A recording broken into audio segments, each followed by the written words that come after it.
Well, I thought that was it was a good baseball game. I thought both teams, the starting pitching, held both teams in there and gave your hit away a gapper away from that thing swinging the other way. So I thought it was a very good ball game on both sides of it.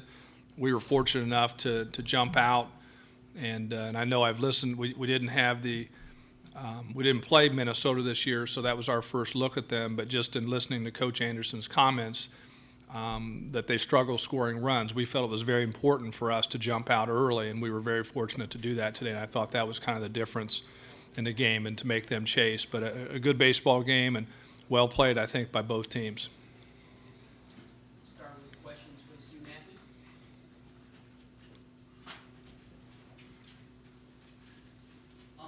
Scott, in the first inning of the 6 Big Ten starts, Snell had allowed only 5 singles and 1 walk. What were you able to do against him to score 3 runs and have 3 extra base hits? Well, it was just big. Chris started off the game. He came up, drove that ball off the wall. It kind of kick-started everything. And then, they came up and walked Sam. And then I was able to capitalize on a pitch that he kind of left over the plate a little bit. And then right after that, Basil came up with man on third base. And, as we're taught, we do situational hitting every single day. And he was able to, come up, hit a fly ball, sac fly. And then Demuth came up and smoked the ball up the middle. And, it's just huge to get kick-started. And then, we knew if we jumped to the lead right away, Slager's going to come out and throw and, do what he's been doing all year. Aaron, was that, your pitch, your strike count was so high, was that about how you've been doing it all year, pounding the strike zone? Yeah, that's been a main goal of mine, to pound the strike zone early and often in counts and as well as the start itself, because I trust my defense completely, and the more ground balls I get sort of thing by throwing those early strikes, the deeper I can go into games and the more success I've been having.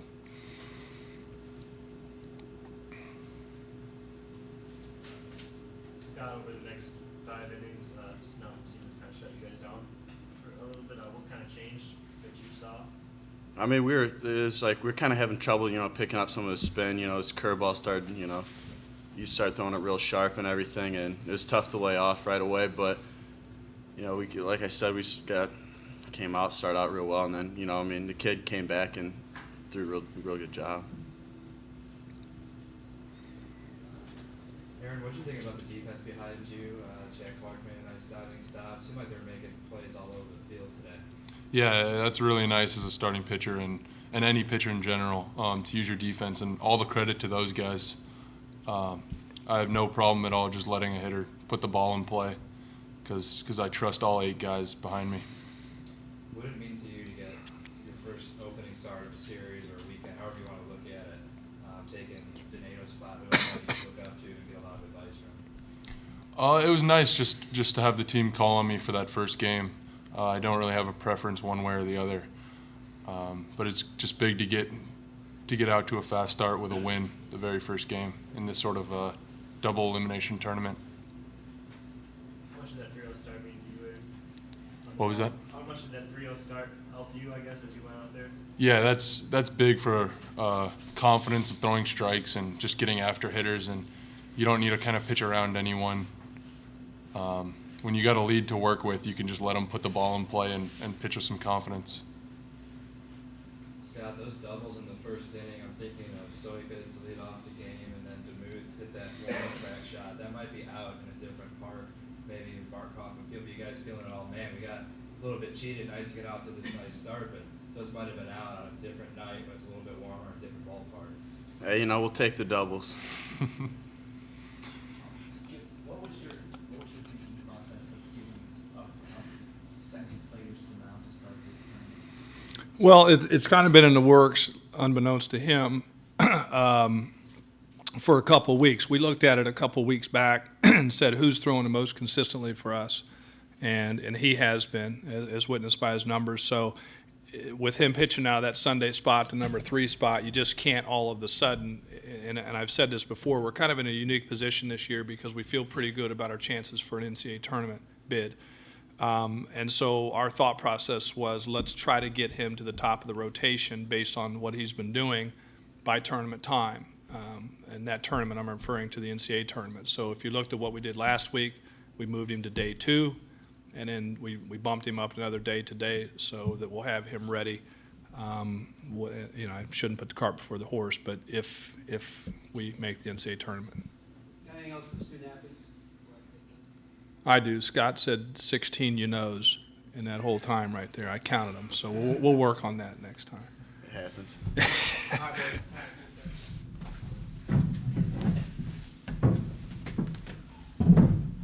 We'll work on that at the hotel, Scotty. We'll work on that at the hotel.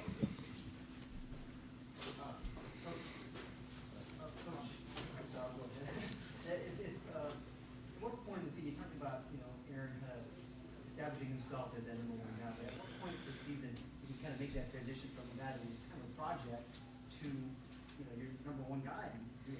I would say the middle, you know, and I would say probably after the fourth start probably, because it's no secret. I think it's one of the greatest stories truly in college baseball of what he's become with not pitching a lot, much in high school, and what he had, 8 innings coming into this year. So we were still waiting through. The first outing was okay. The second outing was good. Third outing, they were all good. But at that point, we were waiting for it to be not an accident. And I think around the fourth, we said, you know what, this is probably for real. And the simple fact that you look at a Joey Donato has been a very good pitcher for us for a couple years, but he always wears down at the end of the season. And so there was a lot of that we just felt. Aaron's getting stronger. The other guys getting a little tired, mixed in a couple non-quality starts for us there in the middle. But I'd say it had more to do with what Aaron was doing and not what those guys weren't doing. But I think his numbers speak for themselves. I mean, he's a legitimate force out there. Skip, on that forward, when Scott Rowland clubhouse, you know, the goal of a national seed isn't on there, but Baseball America said you guys had a chance at a national seed. Louisville was bounced today from the Big East tournament. So how greedy is this team in terms of trying to secure a national seed? I'd be lying to you if I said they didn't know that. I mean, that was one of the things we actually talked about, because I was really worried coming into this tournament, how ready are our guys going to be to play? We feel like we've got an NCAA bid locked up. It's a unique position because normally we're coming into this, your backs are against the wall, you lose, you go home. I was worried about us being relaxed, so one of the things we talked about, what's a way to get these guys to play? Let's keep an eye on Louisville, because I don't want to say that's some false motivation technique. I think it's real. I mean, we beat Louisville 2 out of 3. We handed them the other game. And I think if we take care of business in here, I would, think we would be a legitimate shot at a national seed. And I think the guys know that.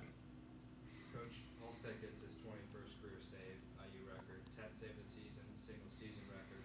What does it mean for you to have that happen on a big stage, especially for a guy like him who had the off year last year, but really returned to form and helped the back end of your bullpen tremendously?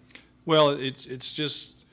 First of all, I'm very happy for him because, you're in that closer role. You're either the hero or the GOAT. I mean, the game's going to be on the line when the ball's in your hand. And I think just the fact that that he has the record, the single season, and the career speaks to our confidence in him. I think the unique part about Ryan Holstead, I think what makes him so special in the closer role, is that we have 2 guys that serve as our closer.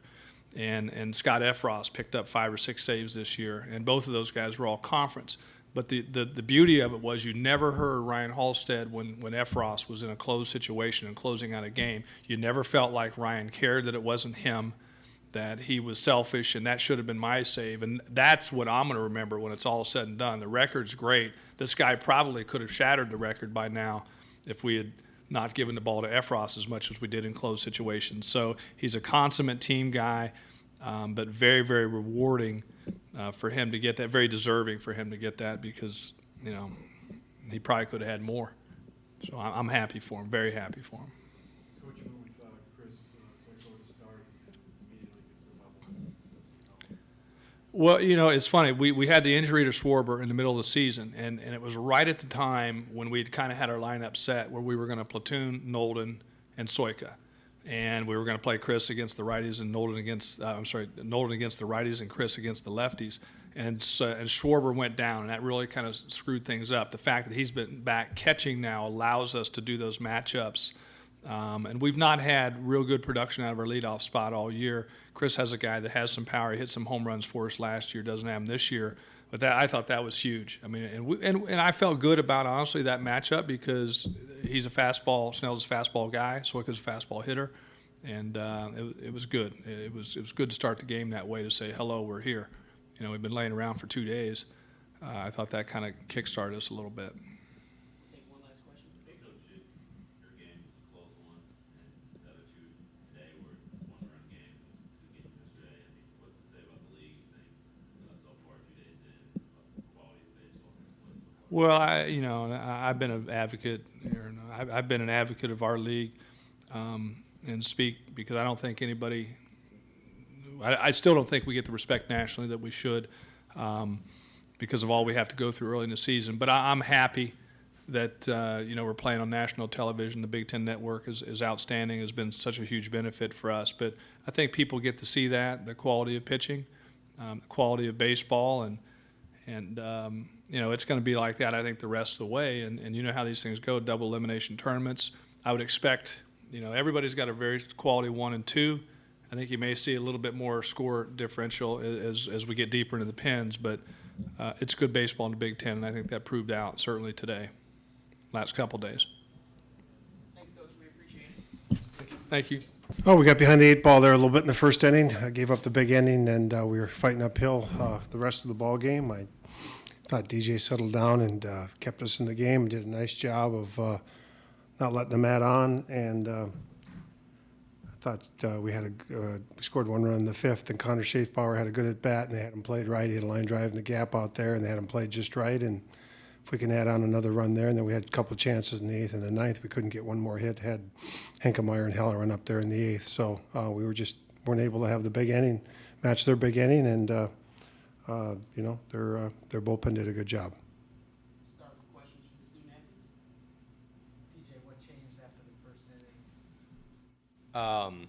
After the first inning, I kind of realized that I was using fastballs in pretty predictable counts. I was leaving them up in spots where hitters could see it real well. They were tagging up the fastball a little bit, and when I settled down, I finally decided, to use off-speed and backwards counts a little bit when I was behind 1-0, 2-0. There's a lot of times where I had to battle back from that, but as soon as I kind of figured out what was their weaknesses and what was my strength points at the same time, it kind of helped me settle down and kind of just go through those innings. So.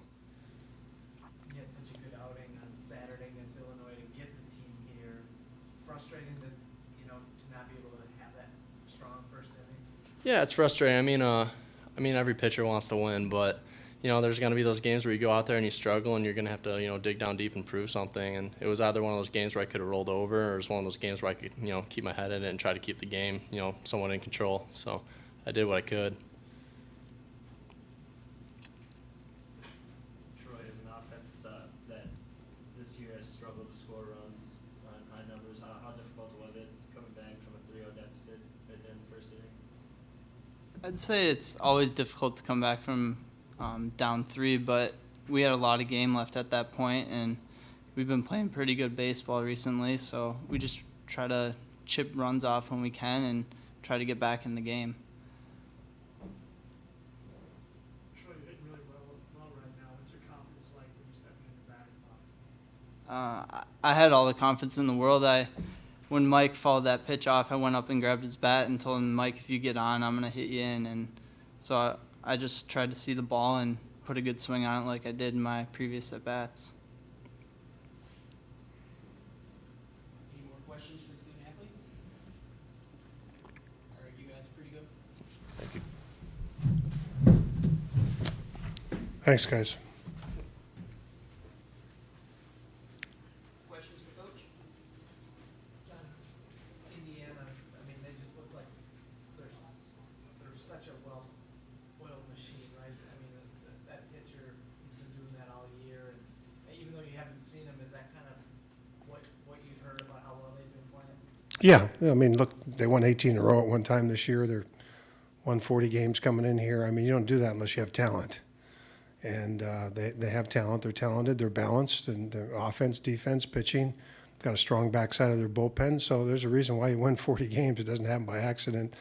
I thought we did a good job on their starter of making some adjustments as the game went along. We had never faced them before, and thought we started having some better at-bats against them as the game went along. I thought we made some adjustments. And like I said, the fifth inning there, we had a chance, and, you know, Connor squared one up. Unfortunately, it went at somebody. And if it doesn't, we might have them on the run there a little bit and make a better game out of it. But, you know, the game's so even. It's so close. The teams are so close. I thought in the first inning, DJ threw some good, you know, threw some pitches that were close down in the zone early, and thought we had Schwarber struck out there and a couple of pitches that were close. We didn't get the calls, and all of a sudden he's behind the count. He's got a couple of calls that didn't go our way, and that's baseball. Sometimes you get them and sometimes you don't. And I think it forced him to elevate the ball that got them in fastball counts and give them credit when they got in plus counts. And he made a mistake. They squared it up, and that's why they're a good offensive team. John, was one of the adjustments for you here is just trying to work counts a little bit? Yeah, we tried to work counts a little bit more. You know, we tried to get him to throw more pitches, see more pitches, try to have some longer at bats. What we did, I thought Andy Hankemeyer had a good at bat in the first inning. He made him work a little bit. We got to see a little bit more of his stuff, but you know, we did make some adjustments. I was proud of our guys because I think we did adjust as the game went along. And I didn't even look at the thing here how many times we struck out, but you know, he struck out 7 times, and I thought as the game went along we did a better job. But you know, he's the pitcher of the year in the conference for a reason. He's good. And you don't get to be pitcher of the year if you're not good. And we knew we were going to have a battle on our hand. We just we couldn't afford to get behind like that, and it was unfortunate. Got the 3 spot, but in Andy Hankemeyer, haven't seen him drop a ball before. Doesn't catch that ball, and all of a sudden, the last 2 innings, if it's a 1-run game instead of a 2-run game, you know, you got a different ball game going on here. And so that unearned run hurt us because I'd rather have the game down to 1 run here in the last couple of innings, and you can play a little bit differently than, you know, in the 8th we had first and second and nobody out, and it's a 1-run game. It's a whole different situation than a 2-run game. Coach, can you talk a little bit about how obviously there was the error in left and then the mishandled ball blew it in to the second baseman. Did you feel like after getting the run in the 5th, you guys maybe had a little bit of momentum at that point? DJ had set down like 9 batters in a row. Yeah, we did, and he got the first 2 guys out, and then we had the fly ball. We catch the out, we get back in the dugout, plus it's the extra pitches he had to throw after that.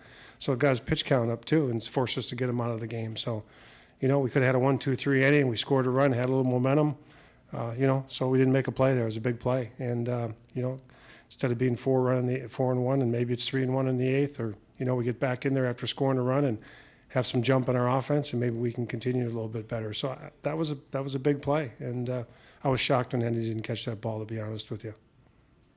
Coach, can you talk a little bit about Dan Illinger's play tonight? 2 hits and then seemed to make scoop after scoop at first base.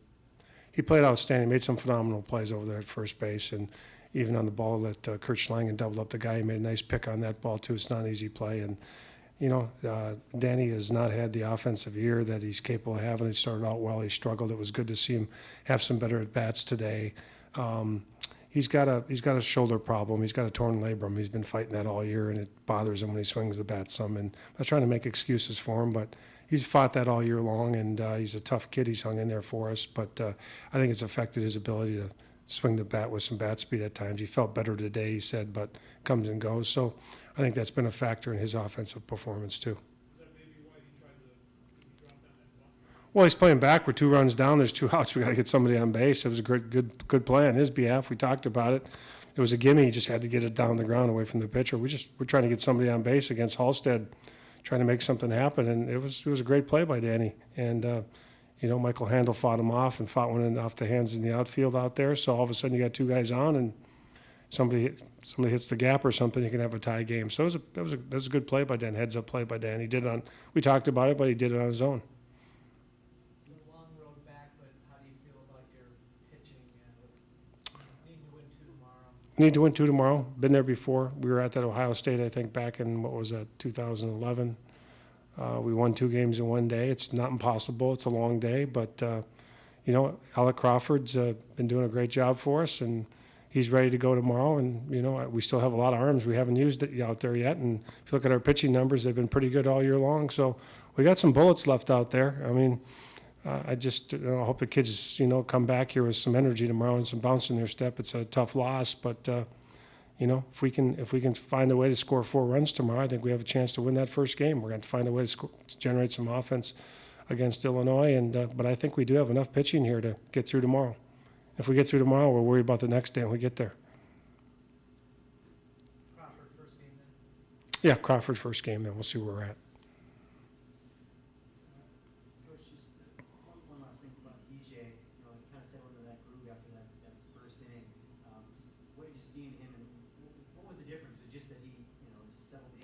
I thought he was overthrown a little bit in the first inning. You know, I thought he was up in the zone too much, overthrew, and he did throw some good pitches down in the zone that were close. We didn't get calls, and I think he got a little frustrated and felt like he had to elevate the ball to get a strike. And you know, I talked to him after that and said, DJ, just keep throwing the ball down there, and hopefully you'll get some strikes down there. You can't elevate it, but you know, it was a tough first inning. I think he overthrew a little bit. He was a little excited. He was up in the zone against some pretty good hitters, but you know, he threw some pitches down the zone. We didn't get some calls, and I'm not faulting the umpire. I'm just saying they were close, and close calls go someone's way, didn't go our way, and I think it impacted the first inning, no question about it. But that's, as I said, that's the game. That's how even it is, and sometimes you get them, and sometimes you don't.